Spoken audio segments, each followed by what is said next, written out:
My sister texted, "Send me $7,200 for my daughter's Sweet 16. She included photos of the venue, designer dress, and a $700 cake. I replied, "Get a job."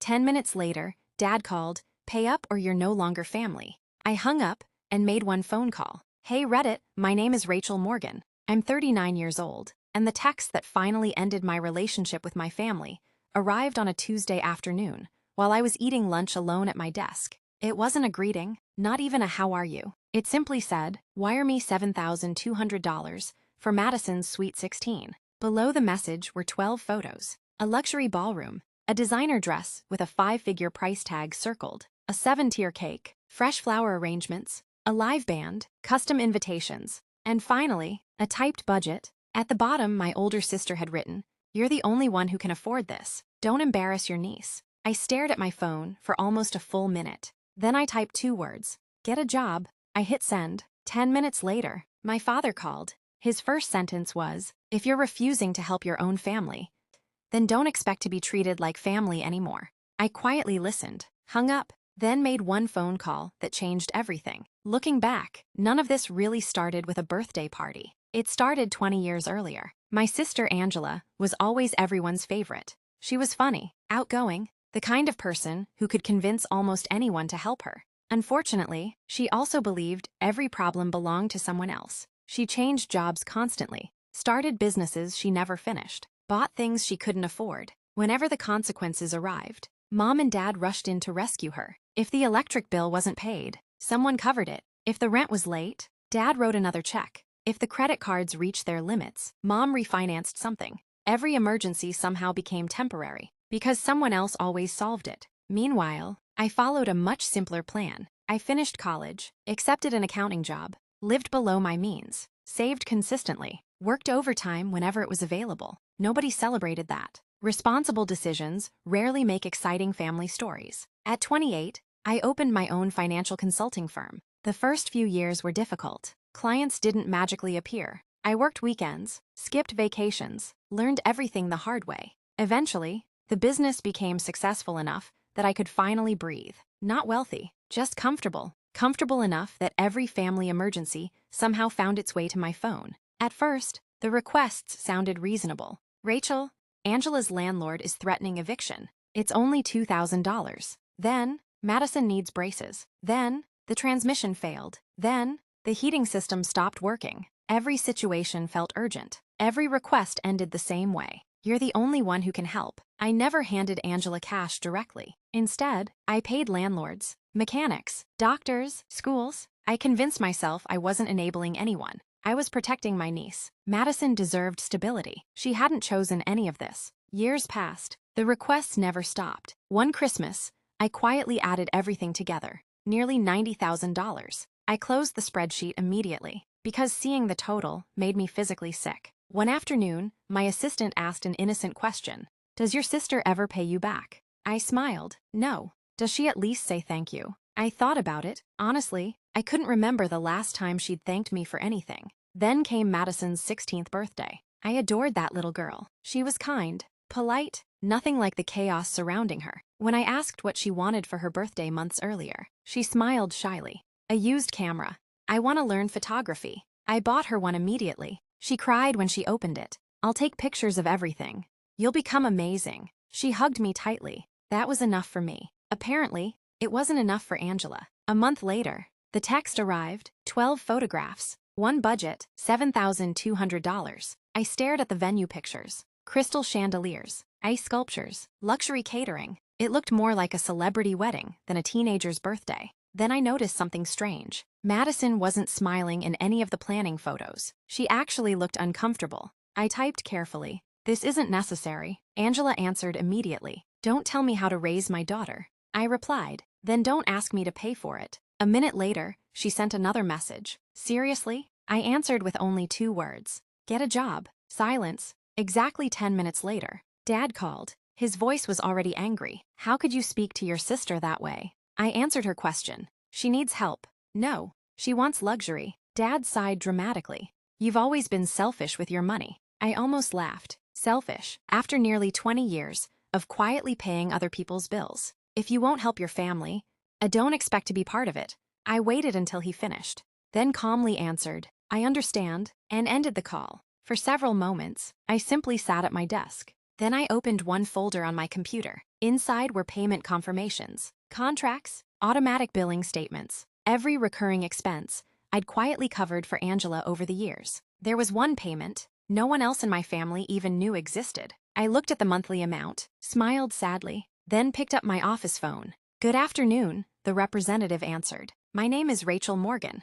I need to cancel a service, effective immediately. The representative verified my account, asked if I was sure. I quietly answered, yes, I'm sure. After hanging up, I closed my laptop. For the first time in years, I felt strangely peaceful. My family still believed the only thing I'd refused was one birthday party. They had absolutely no idea what I'd quietly stopped paying for. Sometimes, people don't notice generosity until the day it quietly disappears. As I ended the call with customer service, I wasn't taking revenge. I was simply ending a responsibility that had never been mine to carry. The service I canceled wasn't a birthday venue. It wasn't a vacation. It wasn't a credit card. It was something much simpler. For the last 4 years, I'd been quietly paying the monthly lease on the townhouse where Angela and Madison lived. The lease wasn't in my name, but the automatic payments came directly from my business account. Every month, without fail, Angela believed the rent was somehow handled. My parents believed she'd learned to manage her finances. Neither of them knew I had been the one making sure Madison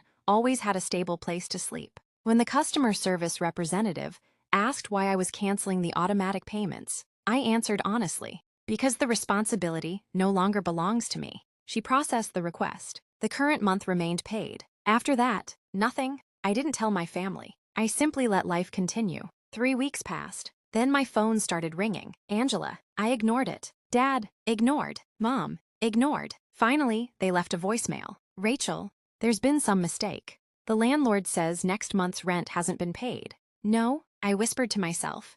There hasn't. That evening, I returned the call. Dad answered immediately. There you are. The landlord says the automatic payment stopped. Yes, you need to fix it. I don't. Silence. What are you talking about? I've been paying Angela's rent for 4 years. Dad laughed. No, you haven't. I have. I have every receipt. His voice became uncertain. Your sister said. I know what she said. I also know where the money came from. Angela suddenly grabbed the phone. You can't do this. I already did.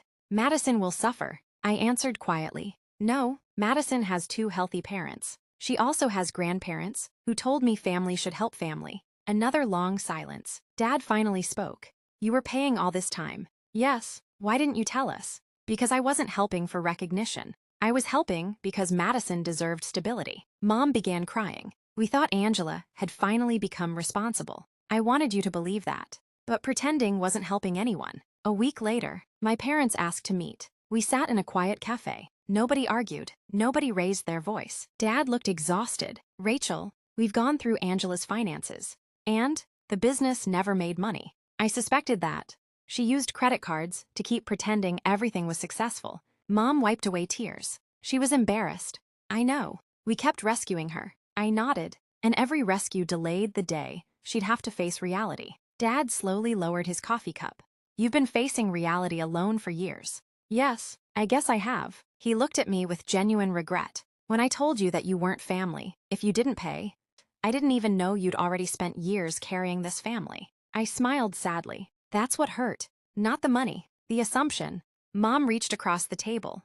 We're sorry. For all of it. For expecting. For demanding. For confusing your generosity with obligation. I believed her. Not because apologies erase the past. Because for the first time, they weren't asking me for anything. A month later, Angela asked if she could meet me alone. She looked nothing like the confident woman who had texted me photos of luxury ballrooms. I sold the designer dress. The venue canceled. We had Madison's birthday in Mom and Dad's backyard. I smiled. Was she happy? Angela laughed through tears. You know what she said? What? This is the first birthday where Mom actually spent the whole day with me instead of stressing about money. We both sat quietly. Then Angela whispered, I think I was throwing parties for everyone else. I forgot to celebrate my own daughter. She looked at me. I'm getting a job. Really? I already have one. Receptionist. It doesn't pay much. But it's mine. I reached across the table and squeezed her hand.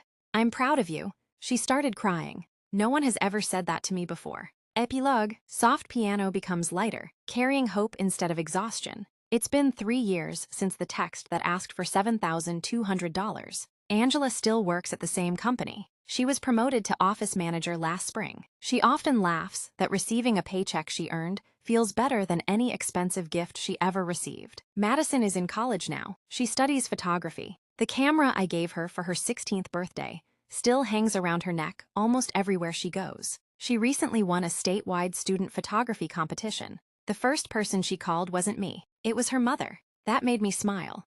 My parents changed too, not overnight, but steadily. Whenever family dinners happen now, nobody asks me to pay. If someone needs help, we all sit down together and find a solution. Not one person carrying everyone else, everyone carrying a little. My thoughts. Looking back, refusing to send $7,200 wasn't the moment my family fell apart. It was the moment we finally stopped pretending. Real generosity should be freely given. The moment it becomes expected, it stops feeling like kindness and starts feeling like obligation. For years, I believed saying yes proved I loved my family. Eventually, I learned something much harder. Sometimes the most loving word you can say is no, because that one word finally gave my sister the opportunity to build a life she could truly call her own. And in the end, that turned out to be a far greater gift than any check I could have written.